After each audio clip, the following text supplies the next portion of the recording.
So I'm thinking about doing a video about winemaking.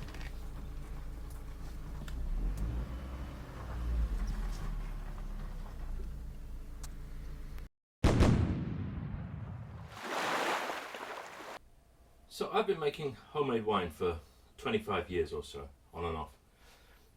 But the problem is that I'm lazy, so all the sterilizing and sanitizing never really appealed to me, and that meant that obviously I've had some failures. Some batches of wine went bad. I persisted in my laziness because although some of those batches went bad, they didn't all go bad. So I carried on, and now I have a system which is working really, really well.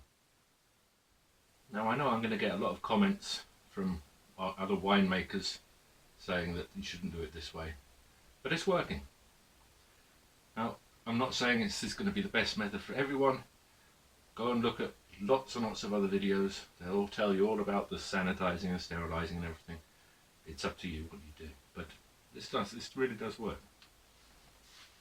So if you're lazy like me, then here's a system which involves no sterilizing, no sanitization, there's no stirring, I don't measure temperature, I don't measure specific gravity, alcohol content, but I do make good wine. So for the purpose of this video I'm going to be using one of these wine kits. It has all the different things you need in it, which I usually buy separately. But the main thing is that it has this bag of dried fruits and things. This particular one is meant to be strawberry flavour. I don't think I've done this one before, it might be interesting. One of the main benefits of using this, I find, is it clears really easily. Now normally I use all kinds of other things from the garden. We've got the red currant bushes, the black currant bushes, we've got the rhubarb, apple trees.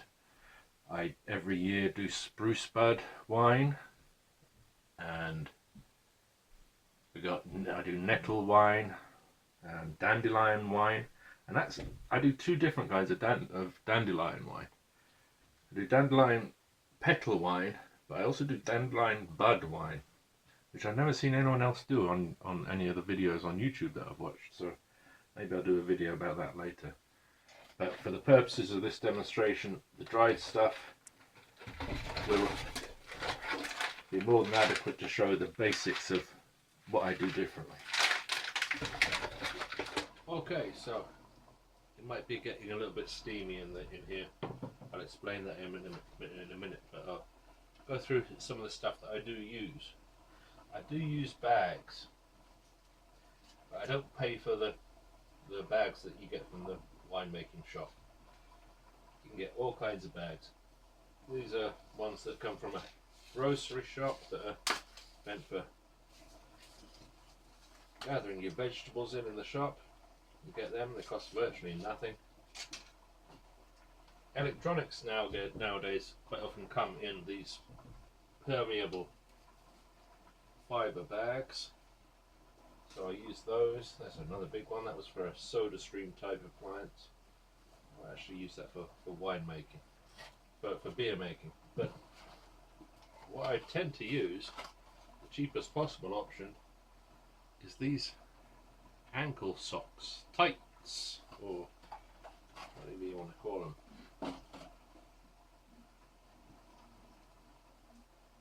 These are great for making wine, and the way I fill them is I've got like a big yogurt pot that I've cut in half, put that in there,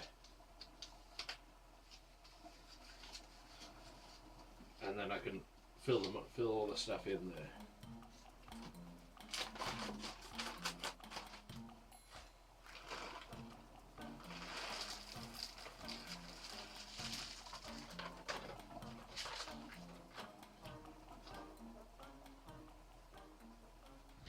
So now I'm going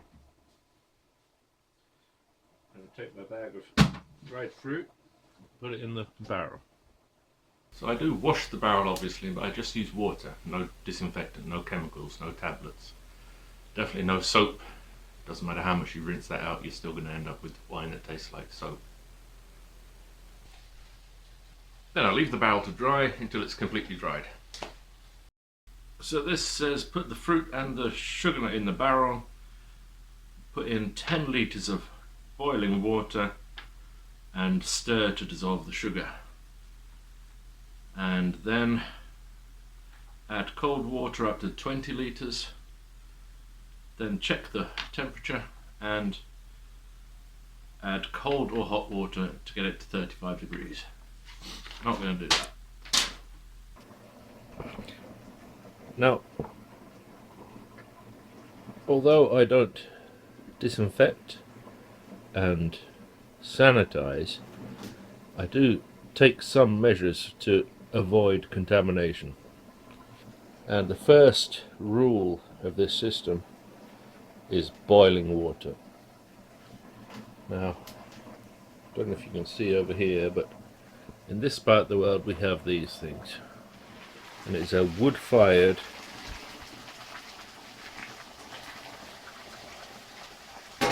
water heater that we have in our saunas. Pretty much every house has a sauna here, and I would say every second house has one of these. It's about 80 litres of water that you heat with firewood and gets to a rolling boil really fast. They're very efficient. So, first rule is all the water that goes in here will be boiling water. As you see, I use the boiling water to effectively sterilize everything. No chemicals needed, just boiling water.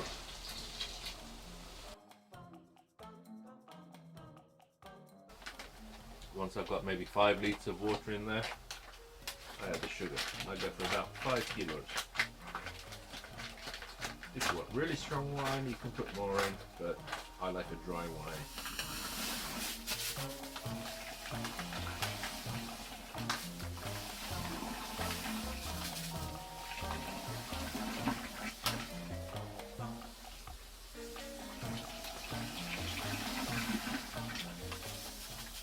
So then I'm just going to fill up the rest of the barrel, still using boiling water, until a little bit below the top.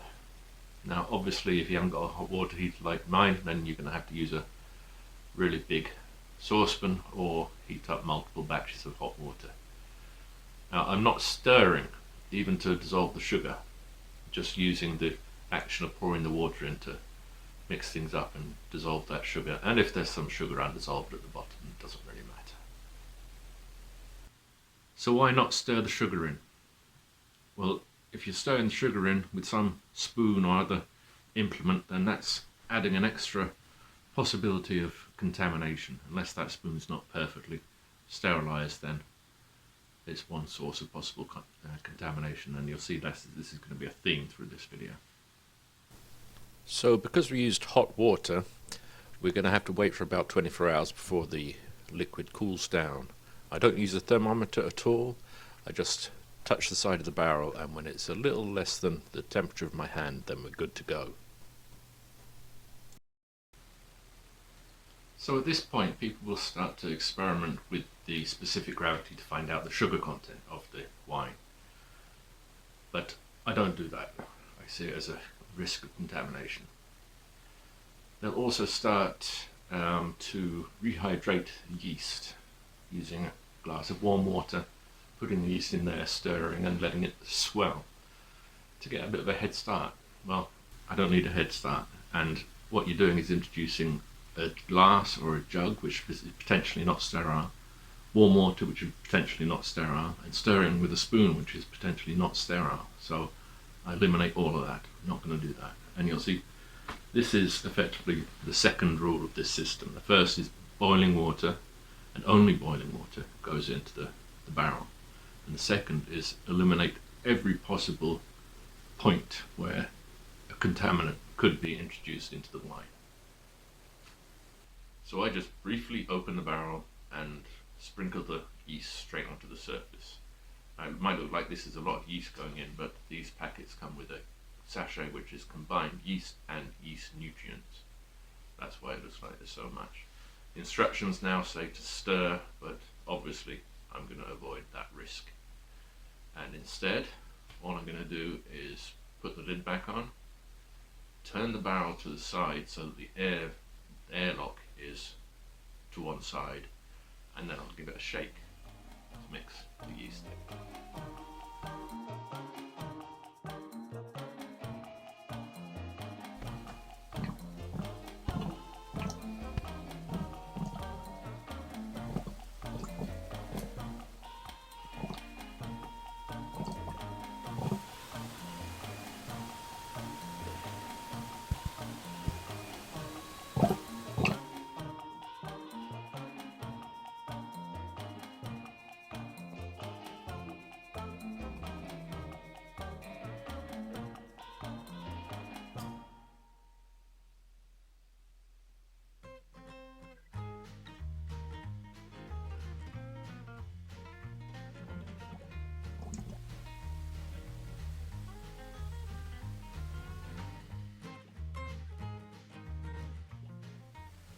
So we're on day 9 now, and the fermentation is slowing down. I think we've got just probably 24 hours left, maybe 48. But I thought I'd take the time to talk about bottles. So bottles. I don't buy wine bottles because, as well as being lazy, I'm cheap. In fact, I don't even use wine bottles. I use recycled other bottles. So some of these this is a gin bottle. I think that's an absinthe, but most of these are whiskey bottles. I like the whiskey bottles because they have the corks that you can take out and just put back in. Now, I've built up this collection of a lot of bottles over several years, and friends and neighbours give me their empty bottles, and I've got twice as many as I need. But for the system I use, you have to have that. I might have 60 bottles with wine in and another 60 bottles in storage in the shed. And when I get the bottles from friends and neighbours, then they go into storage in the shed with corks in. Now, I reuse the bottles, sometimes several times. This one says spruce and black, so that's spruce and black currant. What else we got here?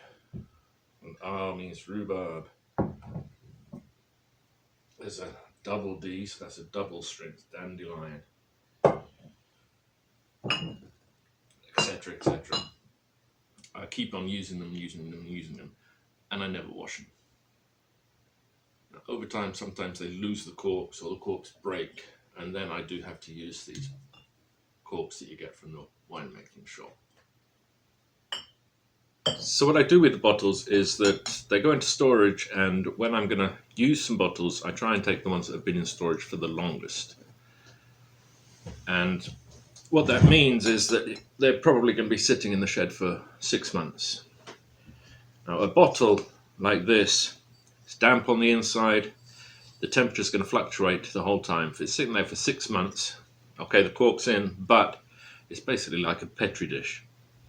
And if there's any bad bacteria in there, then it's going to do something. So I take the bottles that have been there the longest, and I do basically a visual check. Still liquid in there, bottle looks clean, nothing's happened. That's a bottle I can use. Eventually, some of the bottles will go bad. This is an example. This is an old Gordon's gin bottle. It's a shame I'm going to have to retire this one, but that's been sitting in the shed for over 6 months. Now, it's got a screw cap, and the ones with screw caps go bad faster than the other ones I've noticed. But you can see there that it's developed some mold in the bottom. Not going to bother trying to wash it. That just means that this one gets rinsed out and goes to the glass recycling bin. Now, it's surprisingly rare that they do go bad. I misspoke earlier, because now I've counted all my bottles and I've got over 170. And the only reason I counted them was because I had to go through them to find this one example of one that had gone bad. And it was one out of all the bottles I've got that's going to get retired now. Now, this whole system of winemaking without sterilizing was perfected sometime in the middle of 2018.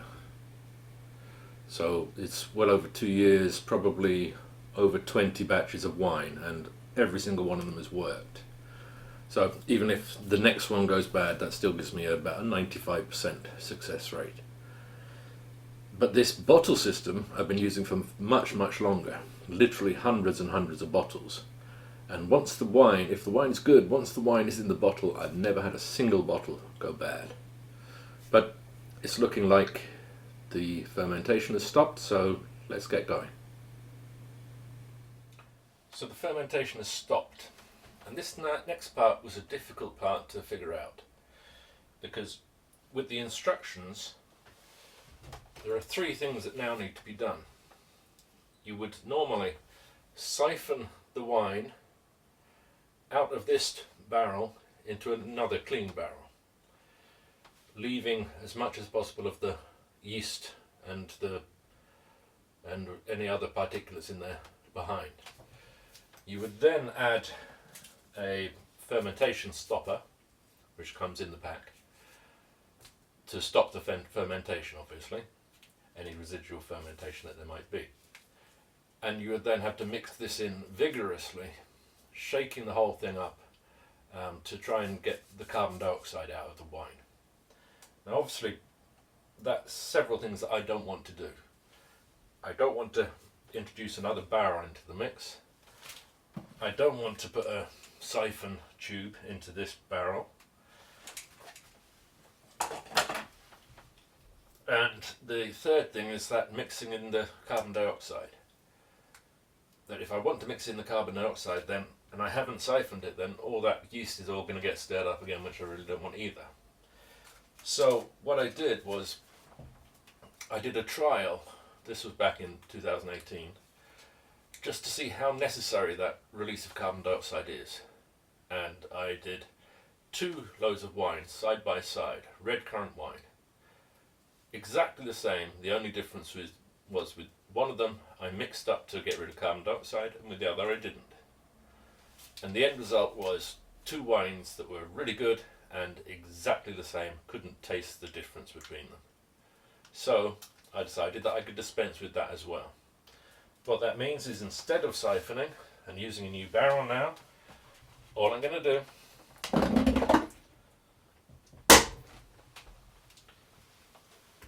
is take off that lid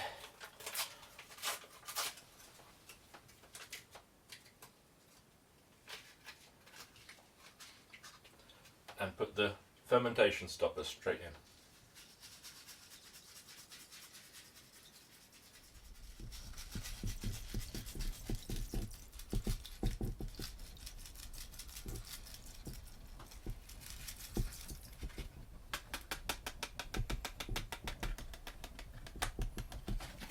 And at this stage I'll take the bag of fruit out of there, because it's just going to get in the way in the next stage.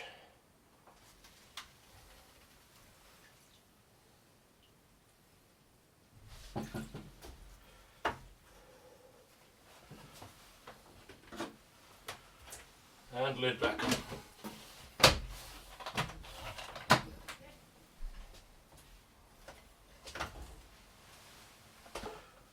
So I moved the bottles into their position ready for bottling in probably about a week's time, and importantly I moved the barrel right to the edge of the bench that it's sitting on. Not quite the edge, but almost on the edge. I'll explain that later. So 2 days have passed since I put the fermentation stopper in, and now it's time to put the clearing agent in.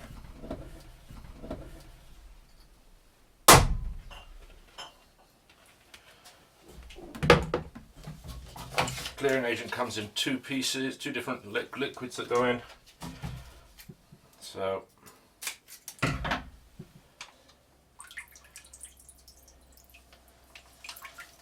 Now of course the instructions say that I'm meant to stir this in, but of course I'm not going to. And we'll see how well it clears, but it's cleared very well every time I've done it.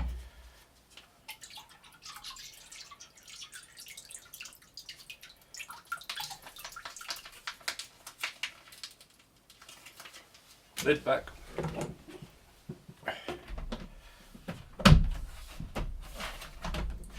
Smells really good, so I'll check on that in a few days. So I thought I'd just take a minute while we're waiting for that strawberry wine to clear to say that if you've still watching this far into the video, then maybe you're going to give this system a try. So if you do, then I'd really like to hear about your experiences with it. Put something in the comments, tell me how it went. Now we've still got to bottle the wine, and I'm going to show you a couple of ways that you can actually test how much alcohol is in the wine without messing around with specific gravity and the risks of contamination that brings with it. If you found this video useful, then please subscribe. I'm planning on a lot more videos, and I'll know whether it's worth doing that if I see that people are watching and subscribing and liking and all that stuff. Back to the strawberry wine. So the wine's cleared. Only took a little more than 3 days. I did say that the dried fruit wines, they clear really easily, and that's probably the fastest it's been so far. And remember, I didn't even stir that. But I'm going to get this water heater going again. We'll see how quickly it heats up, and we'll start bottling.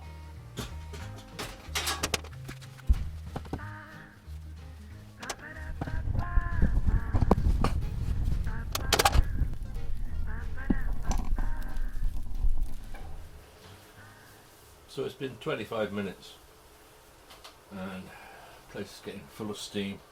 We're now at the stage where it's unavoidable. We have to introduce something into the wine. That's going to be the siphon tube. I use the kind of siphon tube which has a pump action. And that means, like with the normal siphon tube, as I've used in the past, you have to suck the liquid through. So with these, that eliminates that part of the process. And the reason I do that is because I want to disinfect this with the boiling water. I certainly don't want to be sucking boiling water through the tube.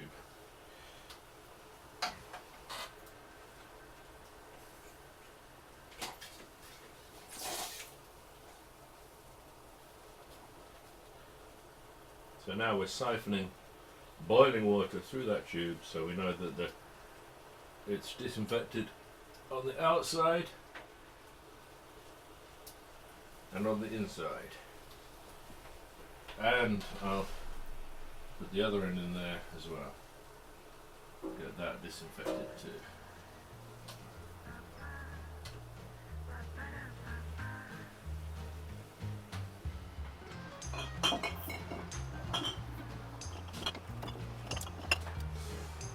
Broken cork.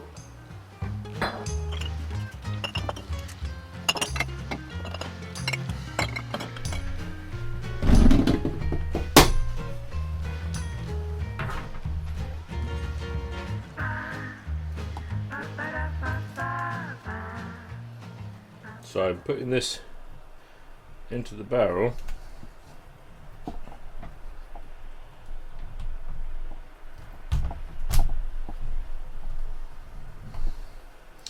But the important part is that now I'm going to very carefully and very slowly lift the back of the barrel and put a spacer underneath. And this is why I moved the barrel to the edge of the bench.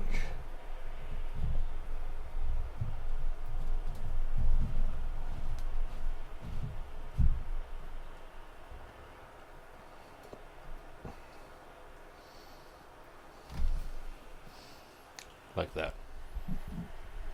So now we're ready to start bottling.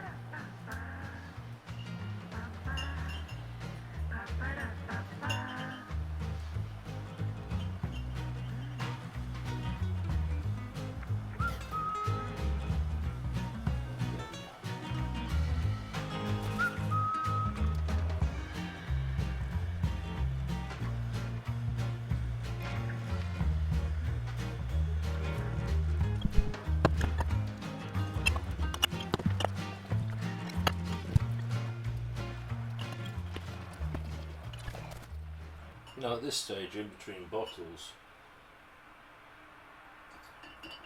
of course I'm interested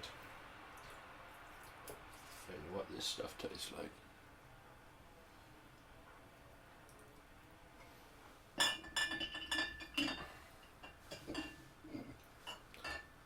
So let's see.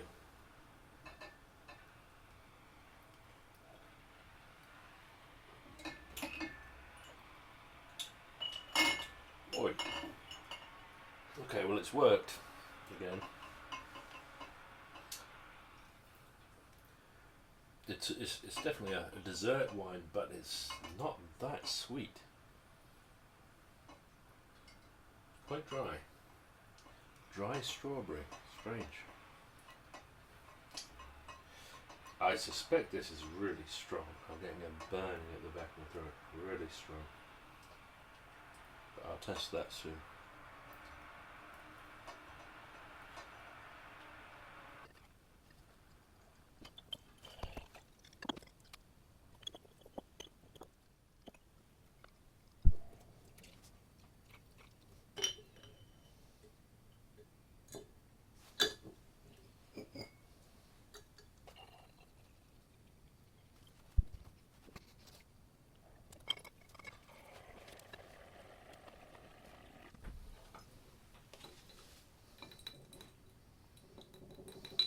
So, on that last bottle, started to get a bit cloudy, so that's it.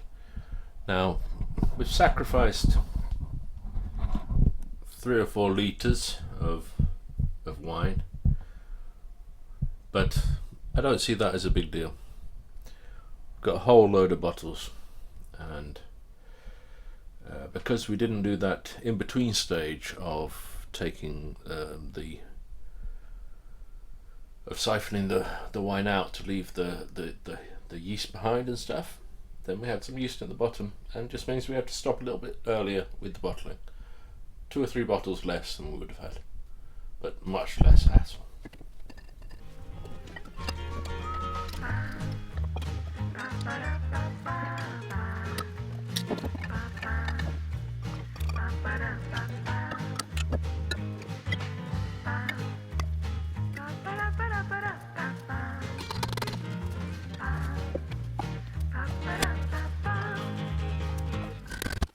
So we're done. Another successful batch. Beautiful rosé strawberry wine. But I said I would talk about a couple of methods of measuring the alcohol content if you're interested. Like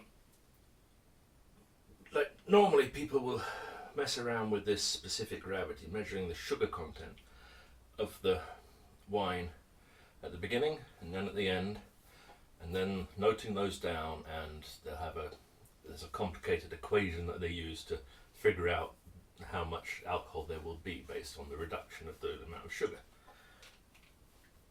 But as you know, I don't want to mess around with those things. I was quite excited when I noticed on YouTube there was a couple of videos saying that people are using a refractometer to measure. But then I was very disappointed when I watched the videos and found that they're using a refractometer to measure the specific gravity, the sugar content. So they're still having to measure at the beginning and at the end, and then do all their equations and stuff. I guess maybe they enjoy all that messing around, but that's not for me. And I simply went online and found a refractometer that measures directly ABV, alcohol by volume. So I don't need to get all these measurements, work it all out to find the alcohol by volume. I can just test it once it's bottled, once it's in a glass. I'll show you how that works. So it doesn't get much simpler than this.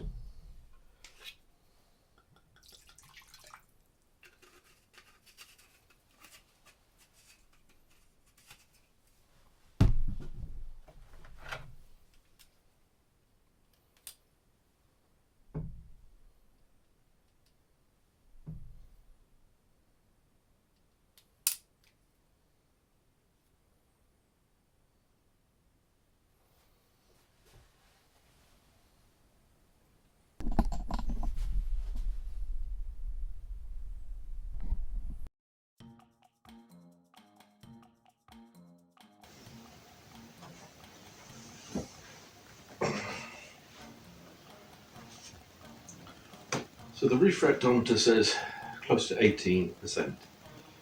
It's always been very accurate in the past, but it's a little bit difficult to believe, so it's time to move on to test number 2.